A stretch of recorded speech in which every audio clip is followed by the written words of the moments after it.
Where are you now, when our daughter has been rushed to the hospital with serious injuries? Panicking after receiving a call from the hospital while on a business trip, I contacted my husband. Our 5-year-old daughter had happily talked about having a picnic in the park with Daddy over the phone. And now, she had fallen from high playground equipment in the park and was unconscious. Just wait a minute. I'm in the middle of a business meeting at the office. On the other end of the phone, my husband also started to panic for some reason. Our conversation was not making sense, and both of us were confused. In the flow of the conversation, my husband mentioned a certain person's name. As soon as I heard it, the blood drained from my face. Since we both worked, our daughter, Karen, went to daycare. Despite our busy lives with work, housework, and childcare, we enjoyed our life as a family of 3, cooperating with each other. My in-laws were nice people and adored our daughter. Except for one person. Her name was Sophia, 3 years younger than me, living at her parents' house while working a temp job. So, when we visited my husband's parents' house, we often saw her. Shall we head back? We'll come to visit again. Hey, Karen, say bye to Sophia. Bye, Sophia. As we were leaving, Karen only glanced at my smiling sister-in-law before quickly hiding behind me. Sorry, she's a bit shy. It's totally fine. Don't worry about it. Even if my daughter behaved rudely, Sophia always brushed it off like this. But that was only in front of my husband or parents. Afterwards, she smiled only at my husband, saying, "Come visit again, Hugo." She didn't even glance my way as I apologized. The last Hugo sounded oddly emphasized, or is it just me overthinking? Actually, Sophia and I attended the same university. However, we didn't know each other during our student days, and I don't know much about her from that time. One thing is clear, she doesn't seem to like me much. Even this time, if my husband hadn't been there, she would have said something like, "Can't even greet properly at her age," with a hint of sarcasm. Sophia behaves normally towards me and my daughter in front of my husband or parents. But the treatment we get when we're alone with her is cold. This was evident when my daughter had a fever and was suddenly called from daycare, and I asked my mother-in-law to pick her up. You asked our parents to pick her up again? It's a nuisance if she passes on her cold or something. I'm sorry. I had an unavoidable meeting. Yeah, there it is. Think everything's excused if it's for work? My mom's not young anymore, don't overburden her, okay? I'm not free either. Indeed, we did rely on my in-laws for our daughter, but we always tried to keep it to a minimum and properly thanked them afterwards. And I've never inconvenienced Sophia, at least. Oh, sorry. Compared to a full-time working mom with a kid, me and my retired parents must seem pretty free to you, huh? Sophia sneered, looking at me with a twisted mouth. Nobody said that. Because she always behaved this way only in front of me and my daughter, Karen became wary of Sophia. I suppose she didn't find that amusing. It's natural to have people you don't get along with, and for me and my daughter, that was Sophia. I've tried to keep my distance from Sophia as much as possible, continuing the family relationship without causing trouble. I didn't want to complain to my husband or in-laws about Sophia and risk her bearing a grudge. Considering that, the daily sarcasm seemed trivial. That was until I had to go on a business trip out of state for 5 days due to work. During this period, my husband was supposed to take care of our daughter. My in-laws were away on a trip, so it was tough for my husband, but he was eager, saying he'd go through it. True to his word, he managed the hectic weekdays, and tomorrow was the last day of my trip. I was on the phone with Karen, who had just returned from daycare. What are you gonna do tomorrow? Guess what? Daddy and I are gonna have a picnic at the big park. Over the phone, I could hear my daughter excitedly talking about what she was going to do tomorrow. We'll eat lunch and I want to do the obstacle course too. That sounds fun, honey. Mama will be back tomorrow night. Just make sure you do the obstacle course with Daddy, it can be dangerous. After hearing my daughter's energetic reply, I ended the call. Karen looked so happy. Hugo must have been doing a great job. I decided to make my husband's favorite dishes when I got back. I thought about playing a lot with my daughter, considering she might have felt lonely. Little did I know, something like that was going to happen. I couldn't have imagined it at the time. It was the afternoon of the next day, as I was about to finish my last task at work. A colleague, with a grave look on their face, passed me a phone call. Rushing to answer, the caller was from the general hospital in our area. "Your daughter has been injured and brought in by ambulance. She's unconscious, please come immediately," they told me. What do you mean? Where's my husband? Confused and struggling to find words, I learned that there were no guardians at the scene of Karen's accident. A nearby parent and child had called for an ambulance. My contact information was in my daughter's belongings, so the hospital had called me. Where could Hugo have gone? I tried to contact my husband immediately. However, no matter how many times I called, he didn't answer. After explaining the situation to my boss, they told me, "Don't worry about work, go to your daughter right away." Grateful for their understanding, I hurriedly left work for the hospital. On the way back, I kept calling my husband and finally got through. What's happening? Why are you so frantic? There's no time for that. Karen is injured and in the hospital. Where are you and what are you doing? His voice was too calm through the phone, which made me raise my voice without realizing. How could this happen while you were supposed to be with her? Just wait a minute. I'm in the middle of a business meeting at the office. What? His unexpected reply only added to my confusion. It was a holiday today, and he was supposed to be spending it with our daughter. You're working? What are you talking about? You said you were going to the park with Karen today. But didn't Sophia contact you? Hearing that name made me freeze on the spot. Why would Sophia be involved? Barely managing to utter those words, my husband began to realize the gravity of the situation. Regaining a bit of composure, I explained our daughter's condition and heard the full story from him. A little after our call ended yesterday. While preparing dinner, he received a call from his boss. Apparently, a big deal came through, and you're the only one who can handle it, he was told and couldn't refuse. Desperate, he tried contacting his parents, but of course, they couldn't return from their trip immediately. That's when Sophia called, seemingly perfect timing. I heard from Mom and Dad. You got caught up with work all of a sudden? I'm free tomorrow, so I can take care of Karen. Seemingly concerned for my troubled husband, my in-laws must have informed Sophia. A picnic at the park? Then, I'll have to make lunch too, she said, willingly taking on the responsibility of caring for our daughter. I'll contact Natalia, so don't worry, she said, leading him to believe I was informed. Under those circumstances, to my husband, it must have felt like a relief. But hearing the whole story, I felt a chill run down my spine. Karen, did she resist? I couldn't help but ask. Being alone with Sophia, who was only kind in front of her father. I'm sure my 5-year-old daughter had her suspicions. She was crying, wanting to go with Daddy. But, since Sophia was kind enough to come over, I told her not to be selfish. I never imagined something like this would happen. The conversation with my husband ended awkwardly, and I hung up. Upon arriving at the hospital, I was immediately directed to the ICU. Karen had fallen from high playground equipment and hit her head, still unconscious. When the doctor said there's no danger to her life, but she might have lasting effects, I nearly collapsed from despair. If only I had contacted Hugo one more time this morning. If only I hadn't taken on that business trip. Despite knowing there was nothing I could do about it now, those thoughts kept swirling around in my head. How much time had passed? While I was standing there dazed, my husband arrived at the hospital, and it seemed he had also contacted Sophia. Is Karen okay? Is she safe? Hey, is she all right?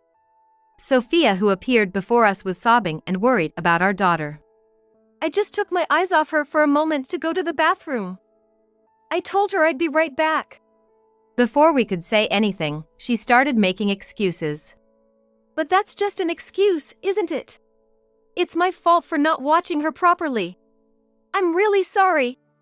After saying what she wanted to, Sophia just cried, leaving no room for us to blame her. Why didn't you come to the hospital sooner? I got a call from Hugo, and you're only getting here now. I struggled to keep my voice steady, trembling with anger. I've been looking for Karen the whole time. The park was too big, and I couldn't find her.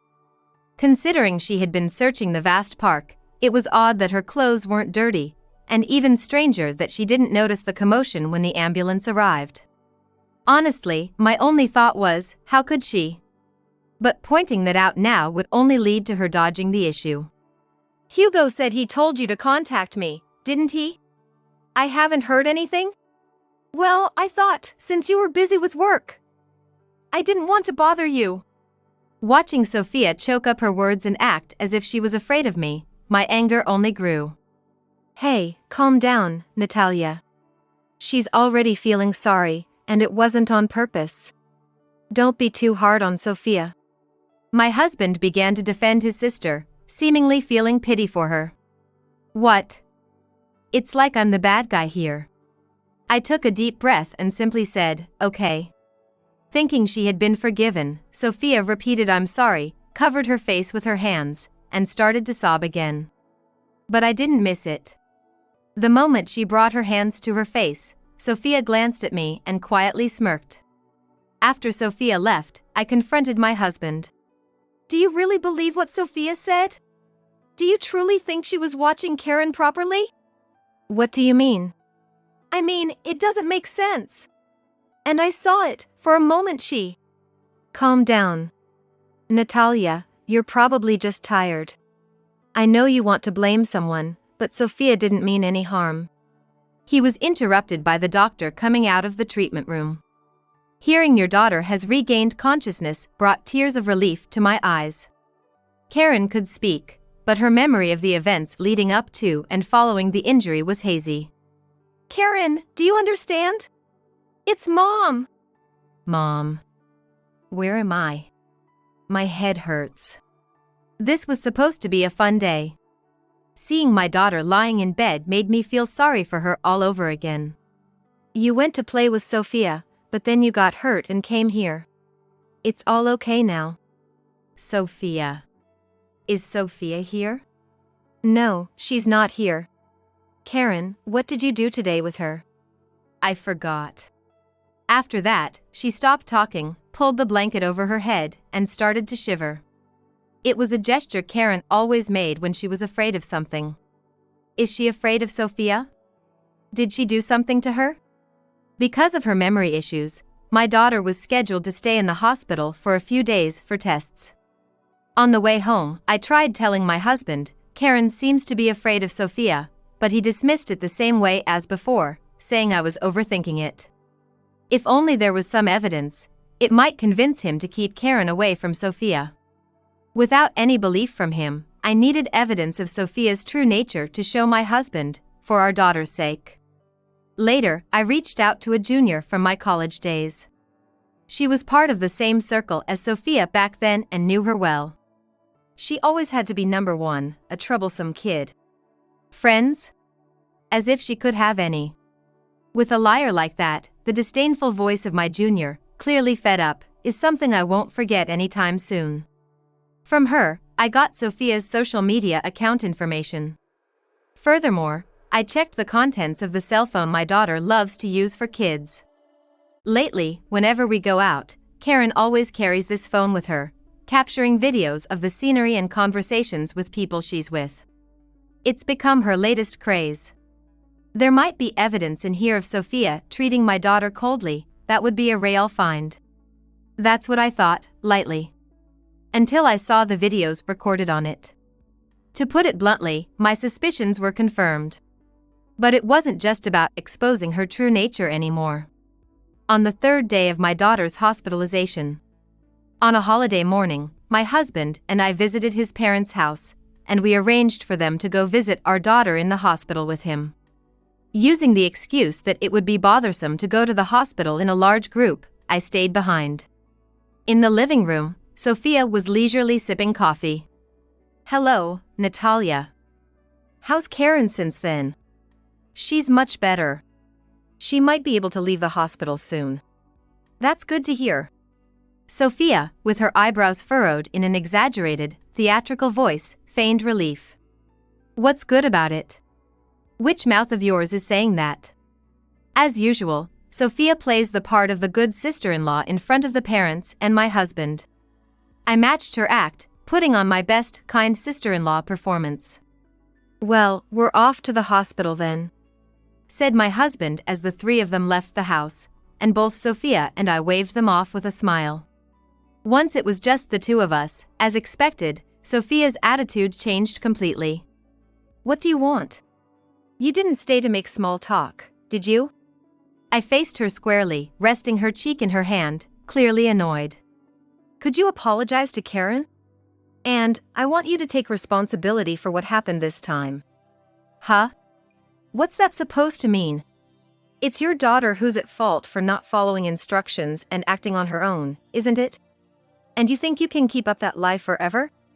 I confronted Sophia with copies of her social media posts. They included a post saying, "Woke up early to make this for my boyfriend today," accompanied by a photo of Sophia happily sharing a lunchbox with a man. I also showed her all the posts from that day, detailing shopping and dinner outings. This was the day you were supposed to be looking after Karen. You left her in the park to go on a date with your boyfriend. The story of her searching for my daughter all along was a fabrication, evidenced by these photos. As Sophia looked over each photo, her expression darkened for a moment before she scoffed and tossed the documents aside. "What's this supposed to prove? The date on a post can be changed with settings, you know?" Indeed, as Sophia said, the evidence might not be conclusive. People often deliberately change the timeline of their posts to prevent their personal information and private life from being fully exposed. "This boyfriend of yours, he's an old circle friend, isn't he? I heard from my junior." "Wow, you went out of your way to contact someone just to dig up dirt on me. You must be really bored." Sophia laughed mockingly at me, clearly showing no remorse. Such an attitude of belittlement. "Whether the post date and the actual photo-taking day match, we can find out by checking with this guy through my junior. So what if I have a boyfriend and went to the park with him? What's wrong with that? So you admit to babysitting while on a date? Who I ask to help babysit is my business, isn't it?" With that selfish remark, Sophia turned away. "So, in the end, you want to say it's Karen's fault for not following instructions, not yours at all?" Confirming that in my mind, I silently nodded. "Anyway, no matter what you say, my parents and brother won't believe you. So, you're planning to align your story with your boyfriend and erase the posts to cover it up? I suppose you would do that. No need for such tricks. It's obvious they'll believe me, a family member, over someone else like you." Sophia said this with a face full of conviction, sure of her victory. But her ability to maintain that attitude ended there. "I think they'll believe this," I said as I pulled out my cell phone and played one video. "What's this?" Upon hearing the audio from the video, Sophia's face, previously confident, turned to shock as she stared at the screen. What was shown was the truth of that day, recorded by my daughter.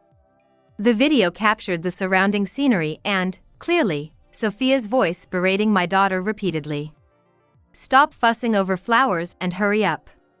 You're so slow," Sophia yelled. Then came Karen's trembling voice, "I'm sorry." Sophia also filled my daughter's head with insults about me and threatened her if she dared to talk back, "Shut up. If you talk back again, I'll leave you behind." The footage that followed only showed Karen's feet walking slowly, likely too scared to even look up at Sophia. After a while, the video showed Sophia rushing off to a man, laying out a leisure sheet, and starting to eat without paying any mind to my daughter. When Karen tried to eat some side dishes, Sophia snapped, "Don't touch it, it's dirty. It wasn't made for you," pushing Karen's hand away. Then, as if she had an idea, Sophia smiled at Karen, "Hey, do you want to go back to your mom and dad?" Upon Karen's nod, Sophia suggested, "Let's play a game then. If you can get to the top of that playground equipment alone, I'll take you home." Pointing to the park's largest playground structure. The video ended as Karen headed towards it. When my husband and I reviewed this footage yesterday, I couldn't count how many times I cried. After watching all the videos, Sophia was trembling, but soon she slammed the table forcefully and stood up. What is this? Are you threatening me with a child's video? You're insane. You're trying to pin this on me and Hugo, making it seem like you knew Karen would get hurt. It's just your daughter who was stupid enough to fall for it. In a fit of rage, Sophia snatched the cell phone from me and, unbelievably, smashed it against the wall. The screen shattered, and the internals were exposed, clearly beyond repair. With a face red with anger and breathing heavily, Sophia smirked. Now you have no evidence. Serves you right. Her expression was the epitome of evil. But to me, her attitude felt almost comforting. Yes, keep yelling. Show your true, vile nature even more. I was afraid my heart would be filled with darkness if I let my guard down. So, before that happened, I decided to stop her. She admit to leaving Karen in danger knowingly, Hugo? I said, pulling out a second cell phone from my pocket. Pressing the speaker button, the enraged voices of my in-laws and husband were heard. Wait. Hugo, Dad, Mom. Why? I've had the phone on this whole time. They've been listening to everything. And you'll be paying for the phone you broke. It's mine, after all. But what Sophia didn't know was that the video she saw was a copy. The original was safely with my husband. There's no way I'd bring our daughter's important phone here. I suspected you might do something, but I didn't think you'd smash it. It was just a joke. I didn't think Karen would take it seriously. I never imagined she'd actually climb up there. Sophia, now pale-faced, started making excuses, her voice a mix of apologies and attempts at manipulation. Karen fell, and I was so scared. I couldn't do anything, and when the ambulance arrived, I just ran away. I'm sorry. Tears filled her eyes as she meekly apologized, trying to elicit sympathy. Of course, no one was falling for it anymore. Realizing she had no way out, Sophia turned her anger towards me again. Don't look at me like that. It's all your fault. You, your daughter, my brother, my parents, you took everything from me. Stop making ridiculous accusations. Shut up. Just because you're a little good at your job and had a kid, everyone fusses over you. It makes me sick. You and your daughter. As Sophia started to lash out, I was at a loss for words. Just then, at that very moment, my in-laws, who had been waiting in the car, came into the room. Thanks to my father-in-law scolding Sophia, thankfully, no hands were laid on me. I've been given permission to do as I please with her. I decided to take them up on their offer. I will be filing a police report, I declared, and my in-laws agreed without hesitation. Seeing them nod without any reluctance, Sophia began to cry for real and clung to my feet. Wait. I understand. I'll apologize. I'll apologize to Karen. Please don't report this to the police. Please.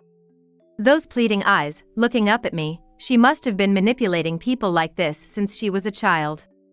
If you had admitted what you did from the start, I would have given you a chance to apologize. I thought to myself, looking at her as if she were trash. But now, I've lost that feeling. I will never forgive someone like you. You will face the full extent of the law. I believe this was the only time I ever treated someone with such cold disdain. I simply looked down silently at my sister-in-law, kneeling and slumped over. My memory of what happened next is vague, and I don't quite remember how we left my husband's family home. Next thing I knew, I was with my husband in our daughter's hospital room. Mom, what happened? Are you okay? Karen's voice finally brought me some peace. We filed the police report that very day. As a result, Sophia was subjected to legal punishment. I had thought our chances were slim since Sophia hadn't directly harmed her, but the police said the videos my daughter took and the call records I had let my husband listen to were decisive. Thanks to that evidence, they could prove Sophia had maliciously put my daughter in danger, thinking it was okay if she got hurt. Though she wouldn't be behind bars for more than a year, for someone with her princess attitude, it must have been quite a shock. My in-laws decided to disown Sophia, sold their house, and moved away, ensuring she wouldn't have a family to return to after serving her sentence. Karen, fortunately, didn't suffer any notable aftereffects and was discharged from the hospital without issue. Grandpa, Grandma, I want this pink one. Next spring, Karen will start elementary school. Choosing a backpack with her grandparents, she's as lively as ever today.